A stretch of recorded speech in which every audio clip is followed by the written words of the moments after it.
Silk thread 12 lines எடுத்துகிட்டு இந்த மாதிரி எக்ஸாம் பேடுக்கு ஸ்ட்ரெயிட்டாக 12 ரவுண்ட்ஸ் சுற்றிட்டு கட் பண்ணிவிட்டு 2 சைட்ஸு கம் அப்ளை பண்ணும். இது வந்து ரவுண்டு கோல்டன் பீடு. இதுக்கு ஹோல்ஸ் இருக்கும்.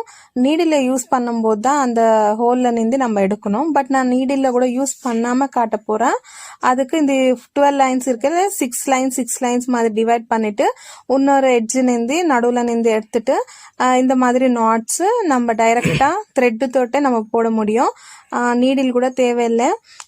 இது வந்து ஒன் சைடு வந்து கம் கொஞ்சம் அதிகமாக நம்ம ஸ்டிக் பண்ணால் அது ட்ரை ஆன அப்புறம் இப்படி கொஞ்சம் நீட்டாக இருக்கும். நம்ம நாட்ஸ் போடுறதுக்கு ரொம்ப ஈஸியாக இருக்கும். இப்படி மொத்தமே நம்ம நாட்ஸ் போட்டுனே வரணும்.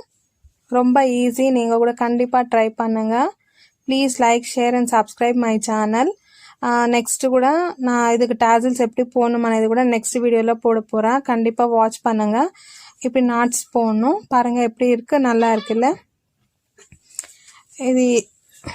இது வந்து பாருங்கள், இது எட்ஜு. இங்கே நம்ம டேசல் போட போகிறேன். ஸோ இங்கே ஒர்க்கு விட்டுட்டு இங்கே கம் அப்ளை பண்ணிவிட்டு நல்லா ஸ்டிக்காக போத் சைட்ஸு நம்ம கம் அப்ளை பண்ணிவிட்டு கட் பண்ண வேண்டியதான்.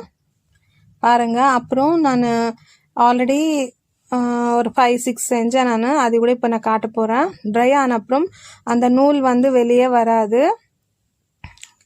கண்டிப்பாக ட்ரை பண்ணுங்கள். நெக்ஸ்ட் நான் நியூ டிசைன்ஸ் கூட அப்லோட் பண்ண போகிறேன். Please subscribe my channel.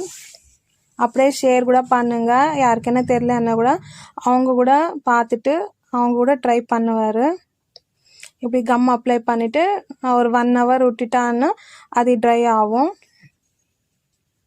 நான் செஞ்சதெல்லாம் இப்போ காட்ட போகிற பாருங்கள். சின்னது 1 ரவுண்ட் தான் போட்டேன் நான். பாருங்கள், சூப்பராக இருக்குல்ல.